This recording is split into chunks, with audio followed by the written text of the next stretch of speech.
Buenas noches, mi nombre es Francia Alfonso. Les voy a hablar sobre las instituciones familiares. La materia es Derecho Civil Familia. Voy a comenzar por decir, ¿verdad?, que la familia, según el artículo 75 de la Constitución de la República Bolivariana de Venezuela, tipifica, ¿verdad?, que el Estado protegerá a las familias como una asociación natural de la sociedad y como parte fundamental, contribuyendo así a un desarrollo integral de las personas. El Estado garantizará protección al padre y a la madre. Las relaciones familiares se basan en la igualdad de derechos y deberes, los cuales deben cumplir a cabalidad en un ambiente de solidaridad y esfuerzo común. Asimismo, los niños, niñas y adolescentes tienen derecho a la vida y deberán ser criados en un ambiente familiar de origen y, si no, con una familia sustituta, la cual se da por medio de la ley y la adopción.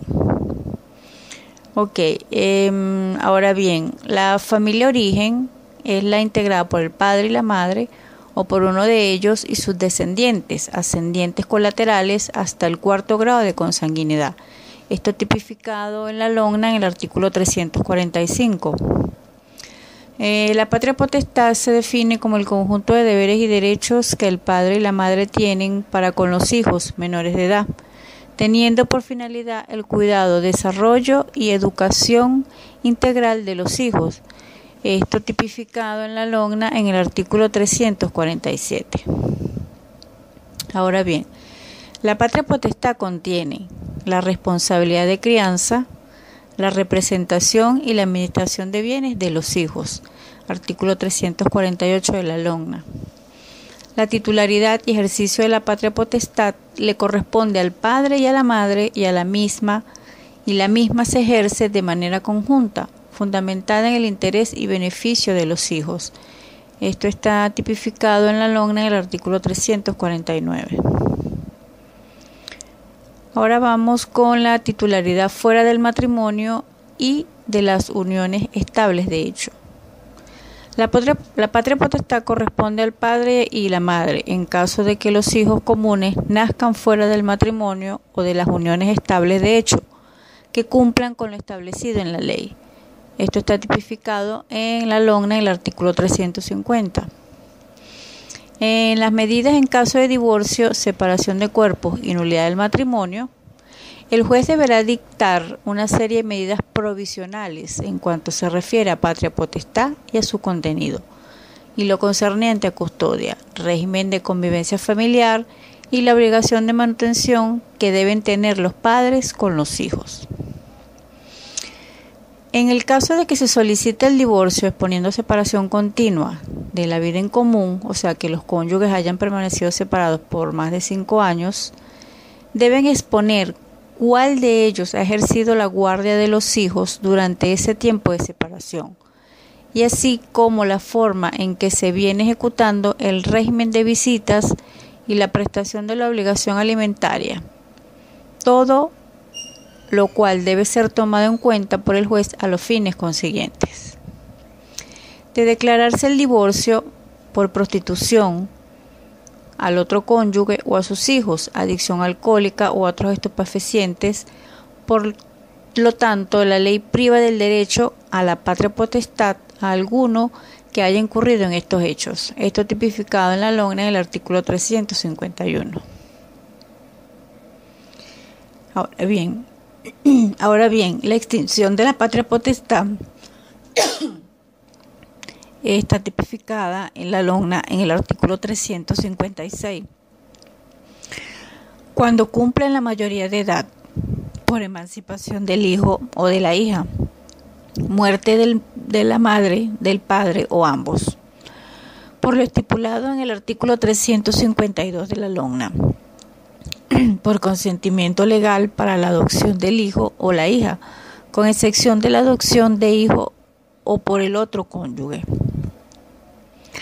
Ahora bien, en la privación de la patria potestad, que se encuentra tipificada en el artículo 352 de la LONNA, establece el maltrato físico, mental y moral, la exposición a cualquier peligro o amenaza de muerte, El incumplimiento de los deberes de la patria potestad, que traten de prostituirlos y corromperlos, abuso sexual o explotación sexual, que sean dependientes de sustancias alcohólicas o estupefacientes, que los padres sean condenados por hechos punibles, que sean declarados entredichos, que se nieguen a la manutención. Todo esto priva, ¿verdad?, a los padres de que tengan acceso a la patria potestad de los hijos. Ahora bien, en cuanto a la responsabilidad de crianzas, esta se encuentra tipificada en el artículo 358 de la LOGNA. Y no es más que el deber y derecho compartido de los padres de amar, criar, formar, educar, custodiar, vigilar, mantener y asistir moral y afectivamente al hijo o a la hija. Ahora bien, la convivencia familiar es un derecho en el que los padres tienen el deber de convivir con los hijos y el derecho que tienen los hijos con los padres. En el artículo 385 de la LOGNA tipifica que el padre o la madre que no ejerza la patria potestad o que ejerciéndola no tenga la responsabilidad de custodia de los hijos tienen derecho a la convivencia familiar. En el artículo 27 de la LOGNA tipifica que todos los niños tienen el derecho a mantener de forma regular y permanente relaciones personales y contacto directo con sus padres aun cuando estén separados. La convivencia familiar contiene no solo la conducción del niño, niña y adolescente a un lugar diferente al de su residencia, sino que puede comprender cualquier otra forma de contacto, como las comunicaciones telefónicas, telegráficas, epistolares y computarizadas. O sea que no solo sacando al niño, ¿verdad?, del lugar donde reside, también hay otras formas de poder convivir con ellos. Esto está tipificado en el artículo 386 de la LOGNA. La fijación del régimen de convivencia familiar, de acuerdo al artículo 387 de la LOGNA, el régimen de convivencia familiar será de mutuo acuerdo de los padres, escuchando a los hijos, y si no hay acuerdo cualquiera de ellos, podrá pedir al juez que fije el régimen de convivencia familiar. En la extensión del régimen de convivencia familiar a otras personas, esto se encuentra tipificado en el artículo 388 de la LOGNA, y pueden optar por este régimen los parientes por consanguinidad, por afinidad y los responsables de los niños. También pueden solicitarlo aquellos terceros que hayan mantenido contacto con ellos. Asimismo, el juez podrá otorgarlo en cuanto al interés superior de los niños lo justifique. Ahora bien, las limitaciones de la convivencia familiar. El régimen de convivencia familiar le será limitado por tiempo determinado al padre o madre que les haya sido impuesto la obligación de manutención, o sea que no haya sido por voluntad propia de ellos.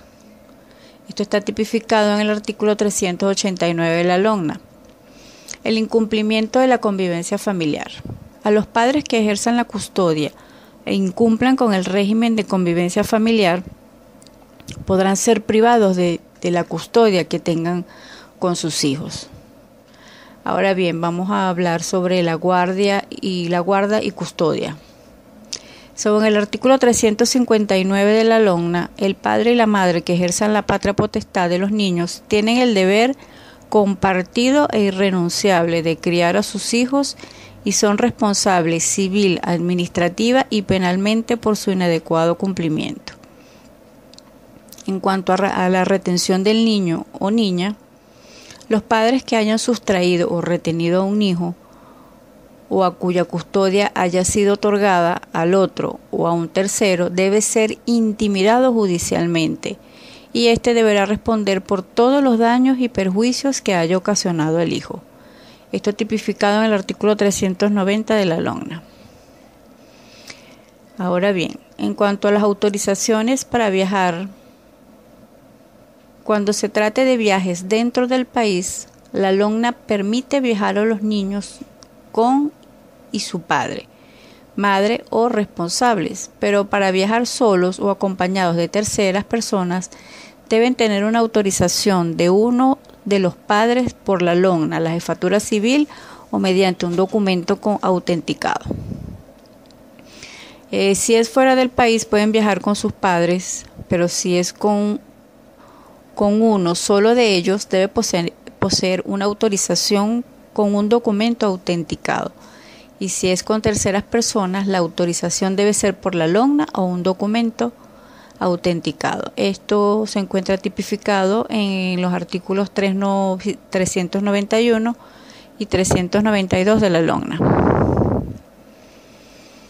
En cuanto a la familia sustituta, es aquella que, no siendo la de origen, acoge por decisión judicial a un niño, niña y adolescente. Esta puede estar formada por una o más personas, comprendiendo las modalidades colocación familiar de atención, la tutela y la adopción. Los principios de la familia sustituta son: los niños deben ser oídos y su consentimiento es necesario si tiene 12 años y no tiene discapacidad mental que le impida discernir. La conveniencia de que existen vínculos de parentesco entre los niños y la familia sustituta. La responsabilidad es personal y es intransferible. La opinión del equipo disciplinario, entre otros. Ahora vamos con la definición de la tutela. Se entiende por tutela la institución de régimen de protección que se aplica a los menores de edad que se encuentran bajo la patria potestad, cuya protección requiere de su representación legal. Ahora, la adopción. Vamos con la definición de adopción, tipificada en el artículo 406 de la LONNA. La adopción es una institución de protección que tiene por objeto proveer al niño, niña y adolescente apto para ser adoptado o adoptada por una familia sustituta permanente y adecuada. Vamos con los tipos de adopción. En cuanto a los tipos de adopción, los hay. Adopción nacional, solo se podrá ser solicitada por quienes tengan residencia habitual en el país. Tenemos también la adopción internacional, deberá ser subsidiada por la adopción nacional. La adopción conjunta es la que puede ser solicitada por cónyuges no separados o separados legalmente. Puede ser solicitada por cualquier persona con capacidad para adoptar. Y toda adopción debe ser plena. Ahora bien, vamos con los requisitos para ser adoptado, tipificados en el artículo 408 de la LONNA. Pueden ser adoptados las personas, los niños que tengan menos de 18 años. La capacidad para ser adoptante se adquiere a los 25 años de edad. Esto tipificado en el artículo 409 de la LONNA. Los efectos de la adopción. La adopción confiere al adoptado la condición de hijo. La adopción crea parentesco entre el adoptado y los miembros de familia del adoptante, y el adoptante y el cónyuge del adoptado, con el adoptante y la descendencia futura del adoptado, entre otros. Ahora bien, en cuanto a la prohibición del lucro en la adopción, artículo 419 de la LONNA, esto quiere decir que para requerir la adopción no se puede hacer por medio de dinero. O sea, todo tiene que ser legalmente. En cuanto a la acreditación de los solicitantes, artículo 421 de la LONNA, los solicitantes deberán ser estudiados por la oficina de la adopción. La duración del periodo de prueba puede decretarse la adopción. Para decretarse la adopción, el candidato o candidata debe permanecer 6 meses ininterrumpidas en el hogar de quienes hayan solicitado la adopción. Esto tipificado en el artículo 422 de la LONNA. Ahora vamos con la fase administrativa. Ahora vamos con el procedimiento administrativo de la adopción, tipificado en el artículo 493 de la LONNA. Con la fase administrativa está a cargo de la Oficina de Adopciones. Ahora, vamos con el inicio de la fase administrativa para la adopción nacional, artículo 493A. La solicitud debe ser formulada ante la Oficina Estatal de Adopciones del Consejo Nacional de Derechos de Niños, Niñas y Adolescentes. La solicitud se debe hacer verbalmente, el cual debe ser un formulario suscrito por los solicitantes y con efectos probatorios del mismo. Esto tipificado en el artículo 421. Dicha pareja debe estar en concordancia con las necesidades de los niños que se encuentran en colocación en familia sustituta. En cuanto al asesoramiento en consentimientos y opiniones para la adopción, toda persona que conozca a algunos progenitores que quieran dar en adopción a sus hijos deben dirigirse al Consejo de Protección del Niño, Niña y Adolescente a informar para así localizarlos. También se les asesorará informándoles de forma amplia, clara y sencilla en qué consisten y los efectos biopsicosociales y legales de una adopción. También, si estas personas luego del asesoramiento continúan con el propósito de la adopción, se le deberá formalizar la correspondiente solicitud para que otorgue el consentimiento. Ahora, el inicio de la fase administrativa en adopciones internacionales. Hay de residencia habitual en el territorio nacional y en residencia habitual en otro país.